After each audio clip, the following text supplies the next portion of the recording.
इमरान खान का audio leaks के बारे में एक इंटरव्यू तहलका खेज साबित हुआ। पाकिस्तान में पिछले 4 दिन से मुसलसल इसके ऊपर बहस हो रही है। मैं भी इस पे वीलॉग करना चाहता था, लेकिन यकीन कीजिए कि जब मैंने उनके इंटरव्यू का ये हिस्सा सुना तो उसके बाद मैं सुस्त रह गया। मुझे यकीन नहीं आया कि इमरान खान साहब ये भी कह सकते हैं और इस तरह भी वो बात कर सकते हैं। लिहाजा मैं बहुत ताख़ीर के साथ इस पर वीलॉग कर रहा हूँ, लेकिन उस ताख़ीर की वजह यह है कि मैं इमरान खान साहब की स्टेटमेंट को हज़म करने के लिए तैयार नहीं था। मैं ज़हनी तौर पे तैयार नहीं था कि इमरान खान साहब ये भी कर सकते हैं, क्योंकि मेरा ख्याल ये था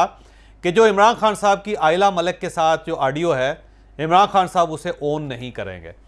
और अगर वो ओन करेंगे तो कौम से माफ़ी मांग के कहेंगे कि ये मेरा माजी था और मैं माजी पे शर्मिंदा और मैं आगे बढ़ता हूँ, वो ये करेंगे। लेकिन उन्होंने इसे न सिर्फ ओन किया बल्कि उस पर कौम की तरबियत भी की। उन्होंने बल्कि कौम को ये कहा कि कुरान का हुक्म है और अहादीस भी ये कहती हैं कि ऐसे गुनाहों के ऊपर पर्दा डालना चाहिए। तो ये जो उन्होंने कुरान मजीद की एक नई तशरीह की और अहादीस मुबारका की भी उन्होंने एक नई तौजीह पेश की, ये मेरे लिए हैरान कुन थी।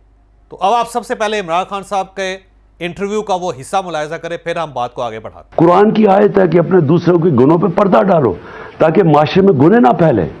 तो ये तो वो चीजें कर रहे हैं जो कि मुल्क को हर तरह तबाह कर रहे हैं। इस क्लिप में वो दबे दबे लफ्ज़ों में ये एतराफ़ कर रहे हैं कि ये ऑडियो दुरुस्त है और जो कुछ उसमें कहा गया, जो कुछ उसमें बोला गया वो सही है।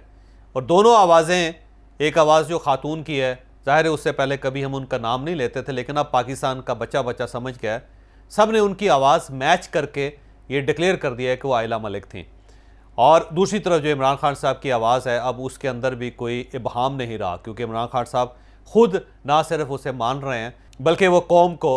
एक मैसेज भी दे रहे हैं और पूरी रियासत को बता रहे हैं कि उन्हें क्या करना चाहिए, और साथ वो कुरान मजीद का हवाला भी दे रहे हैं। तो ज़ाहिर है अब इसके बाद कोई डाउट तो उसके अंदर है नहीं। तो इसमें इमरान खान साहब ने ना सिर्फ उस ऑडियो को ऑन कर लिया बल्कि उन्होंने ये बताया कि ये जो गुनाह हैं इनके ऊपर पर्दा डालना चाहिए और कुरान मजीद का ये हुक्म है, अल्लाह ताला का ये हुक्म है, और जो लोग इस हुक्म को नहीं मान रहे वो हुक्म अदुली कर रहे हैं और वो सब सज़ावार होंगे रोज़े क़यामत। अब अगला सवाल ये है कि अगर हम ये मान लें कि वाकई ही ये एक जुर्म था या गुनाह था और उस पर कौम का फ़र्ज़ था, ये रियासत का फ़र्ज़ था कि वो इसे छुपा देती, इसके ऊपर पर्दा डाल देती, तो अगला सवाल ये है कि क्या ये जो बात है या ये जो गुफ्तगू है इन ऑडियोज़ के अंदर वो ठीक थे? इसका मतलब ये हुआ कि आप उसको ठीक समझते हैं, आपको उस पर कोई शर्मिंदगी नहीं, उस पर आपको कोई एतराज़ नहीं, लेकिन जो प्ले किया गया या जिसने लीक कर दी गई वो बुरा है। तो इसका मतलब ये हुआ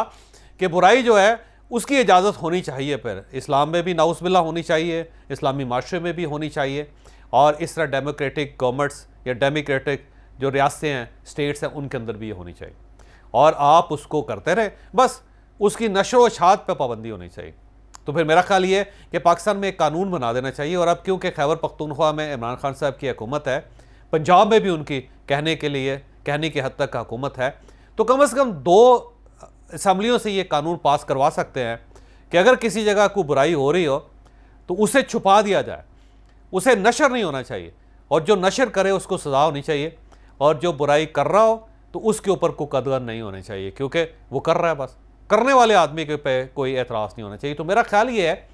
कि अमर बिल मारूफ का तकाजा ये है कि इमरान खान साहब 2 कदम आगे बढ़ें, 2 सूबों में एक कानून पास करवा दें ताकि आइंदा कोई शख्स इस किस्म की गलती ना करे, और अगर कोई गलती करे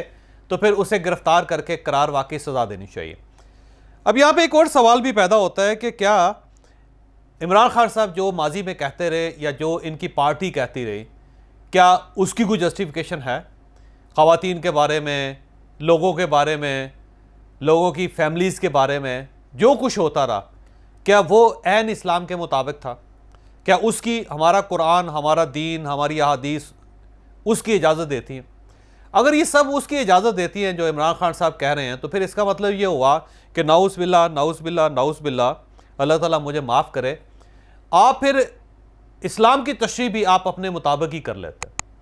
फिर आपने को अपना ही मज़हब एक वज़ा कर लिया है जिसकी आपके लिए एक अलग तशरीह है और बाकी कौम, बाकी पूरी उम्मत के लिए, मिल्लत के लिए अलग है। तो आप कोई अपना ही एक खुदा न खास्ता अल्लाह माफ़ करे कोई मज़हब ईजाद कर रहे हैं कि जिसमें वो मज़हब आपको सब चीज़ों की इजाज़त देता है कि आप कुछ भी कर लें और उस पर किसी किस्म की कदगन नहीं होनी चाहिए। उसमें अगर फ़र्ज़ करें कि टेरियन का केस है तब भी आपसे नहीं पूछा जा सकता, बनी गाला का केस है तो तब भी आपसे नहीं पूछा जा सकता, फॉरेन फंडिंग का इशू है तो आपसे नहीं पूछा जा सकता। और इस किस्म की टेप्स निकल रही है या प्राइम मिनिस्टर हाउस के अंदर जो गुफ्तगू कर रहे हैं आप, और उससे आपसे नहीं पूछा जा सकता। और इस टाइप की गैर इखलाकी अगर ऑडियोज़ आ रही हैं तो तब भी आपसे नहीं पूछा जा सकता, आपसे नहीं पूछा जाना चाहिए। और बाकी जो कौम है उससे सवाल करना चाहिए, जिस तरह कि इमरान खान साहब ने तलाल चौधरी साहब के बारे में कह दिया था, जिस तरह उन्होंने मरीम नवाज साहिबा के बारे में कह दिया था,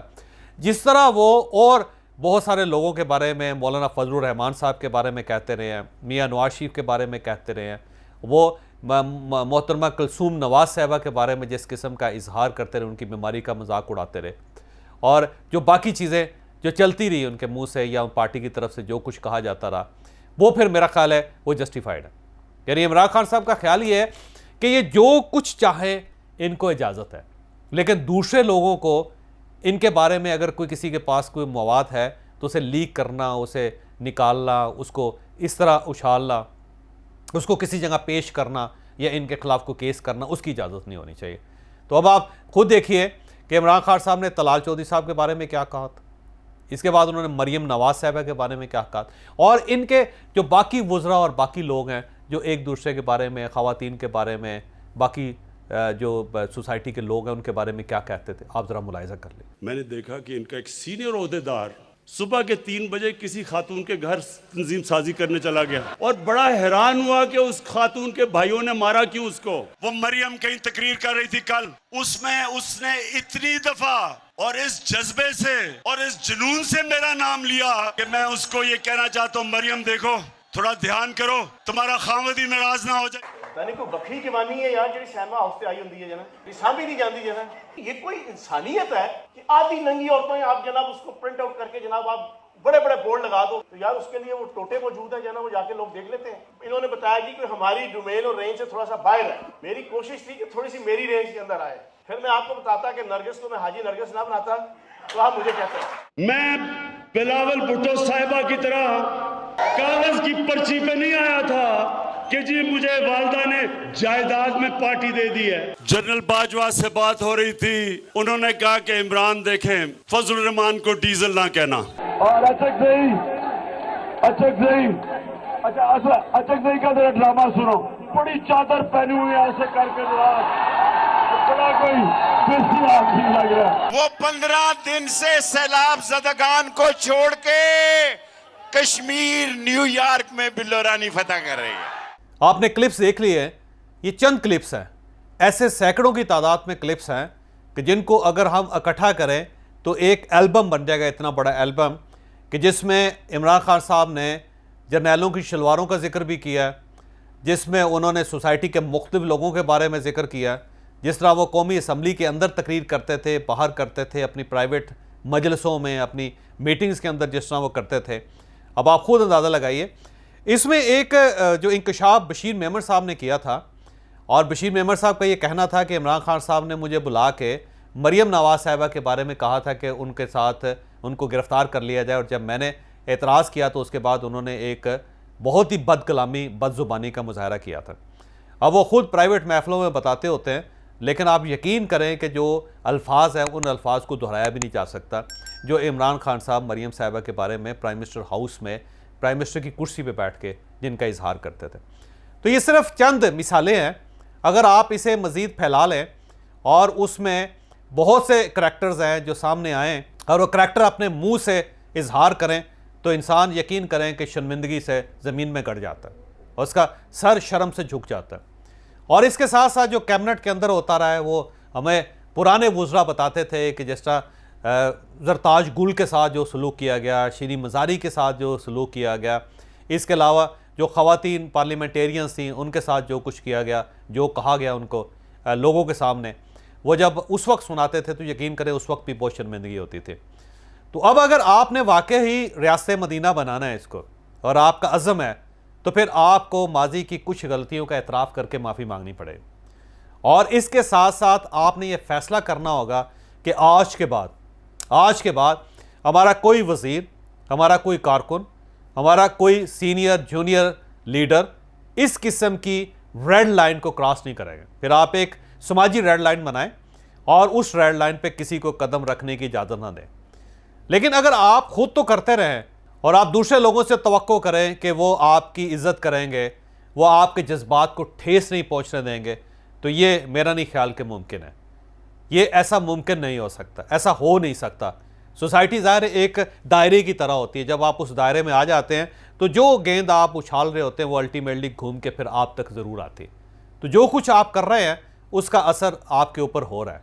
आप यकीन करें कि पाकिस्तान के अंदर कोई शख्स इस किस्म की टेप्स, इस किस्म की ऑडियो लीक नहीं करना चाहता। ना एस्टैब्लिशमेंट करना चाहती थी, ना दूसरी सियासी जमातें करना चाहती, क्योंकि ये वो गंद है जो अगर एक बार निकल गया तो फिर किसी के हाथ कुछ नहीं आएगा। लेकिन मेरा ख्याल है इमरान खान साहब ने इतना मजबूर कर दिया कि अब इदारे भी अपने आप को कंट्रोल नहीं कर पा रहे और सियासतदान भी खुद को कंट्रोल नहीं कर पा रहे। कल ख्वाजा आसिफ साहब ने एक जगह खड़े होकर तकरीर करते हुए इमरान खान साहब के बारे में जिन अल्फाज का इजहार कर दिया, हमने कभी सुना नहीं था कि पाकिस्तान के अंदर पॉलिटिशियन इस तरह किसी एक दूसरे को इस किस्म के अल्फाज से, इस किस्म के अलकाब से याद करें। तो ये एक ऐसी जगह पर जा चुका है ये मुल्क जहाँ से अब मुझे वापसी मुमकिन नहीं है। लिहाजा इमरान खान साहब अगर ये चाहते हैं कि वो चीज़ों को कंट्रोल करें तो फिर मेरा ख्याल ये है कि उन्हें इस्लाम पर लेक्चर देने के बजाय अपने आप को खुद एक छोटा सा मुसलमान ही बना लेना चाहिए। पूरा मुसलमान ना बनाएं, लेक्चर कम दें और ख़ुद इस्लाम पर अमल करें, तब जाके ये दुनिया और आखिरत संवरेगी। वैसे इस किस्म की तकरीरें करने से, इस किस्म के इंटरव्यूज़ देने से अल्लाह ताला राज़ी नहीं होगा। ना अल्लाह ताला राज़ी होगा, ना इस्टेब्लिशमेंट राज़ी होगी, ना ही सियासतदान राज़ी होंगे, ना ही दुखी दिलों को करार मिलेगा।